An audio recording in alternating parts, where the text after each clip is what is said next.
All right, 2020 Infinite Recharge. This is the game from the shortened COVID season. Uh, Here's the video. Welcome to the 2020 First Robotics Competition, and this year's game, Infinite Recharge. An incoming asteroid shower is aimed at First City. Using Alliance droids, planetary citizens collect and score power cells, while traversing the trench run and boundaries to ensure maximum protection with an operational shield generator. Droids start on an initiation line and may be preloaded with up to 3 power cells. Droids operate autonomously during the first 15 seconds and attempt to score power cells into any of their 3 available power ports. While every power cell deposited adds equal charge to the shield generator, higher power ports earn more points. Drivers then control their droids for 2 minutes and 15 seconds of teleoperated time. Power cells are collected from one of the 5 chutes in the loading bay and then driven across the city to be scored in the low, outer, and inner ports. Droids must score the required number of power cells to activate sections of their shield generator, and then either rotate their control panel a specified number of times, or position it to a specific color. Near the end of the match, droids race to their rendezvous point to make their shield generator operational. Alliances are awarded bonus points for a level generator switch. The alliance that earns the most points wins the match. May the Force be with us all. So this one had a Star Wars theme. So Star Wars was actually the official sponsor of this year. So traditional scoring. It was a shooting game, so we hadn't had a shooting game in a while. There was a single game piece, and it was terrible. It was a medium-sized spongy ball. I think they were called power cells, was the name for them. But the thing is that they would stick together. So if you had 2 of them side by side and they rubbed together, they would grip each other. So if you got them in your robot together, they would just kind of jam up. So it was very difficult to handle multiple at the same time, and you could hold 5 of them at a time. So being able to hold multiple pieces at the same time was difficult, but you could hold 5 at a time, so that made handling the pieces very difficult. You had to shoot these at high or low targets, and then you had to hang and balance with your partners during the end game on something that looked like a big coat hanger in the middle of the field. Unique features of this one: the end game was very overpowered. You can get up to 90 points in end game, which was more than half of what you would score in a match, at least in the early part of the season. And we only saw the early part of the season.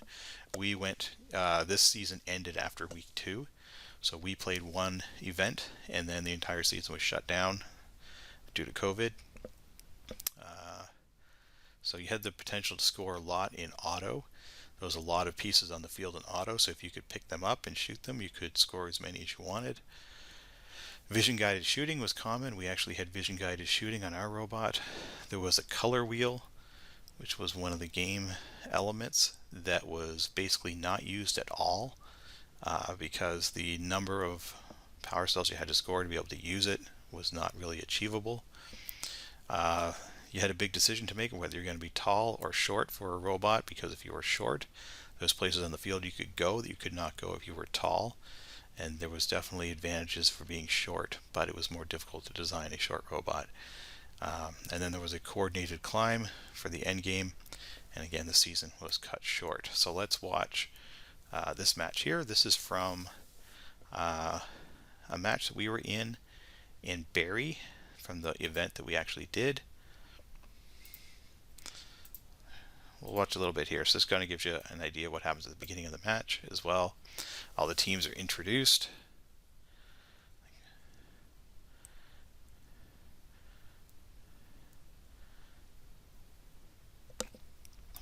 around, introduce all the team. That's Kennedy right there, Kennedy High School from Windsor. Everybody's lined up where they want to be in auto. This is us. That's us right there. That's Renaissance. That's Atomic Dishwashers.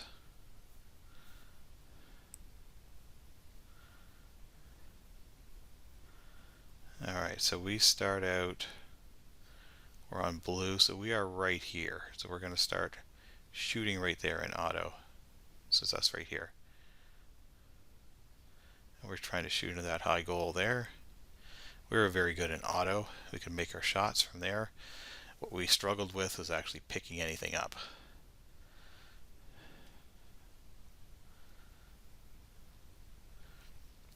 So we're going to pick stuff up, pick up a couple, and we can really only hold 3 effectively, but we could shoot from right here. So we could shoot from range, so we were using vision guided shooting. So we're going to try to score them up there, like that. So we're actually pretty good at that.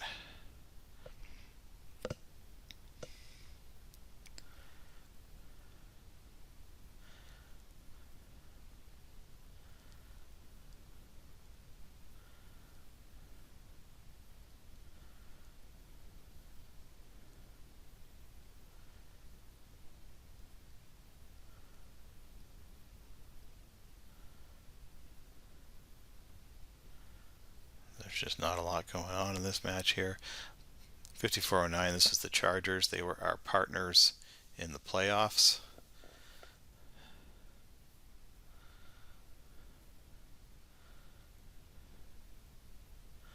So this is a protected zone over here where we're shooting from, so no one could hit us if we're shooting from there. That's us.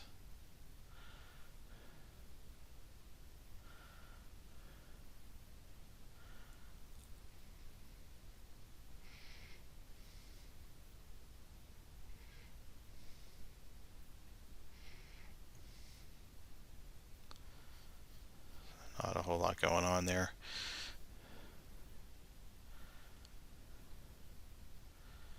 Alright, so these guys are going in, getting ready to climb. So these bars here are what you have to grab onto, and they tilt. So you're trying to get a balanced climb at the end here. So everybody's getting into your position now. So everyone's going to try to grab onto this bar and climb up. So we're going to grab with our double hooks here. We actually had a really good climber. So we were very effective at grabbing on and climbing. And then you want to try to balance. So if you can make this thing balance, you get extra points.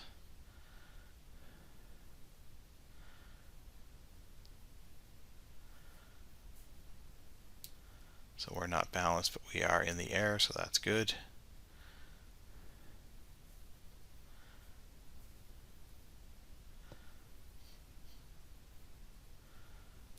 And we just barely won that match. And there we go.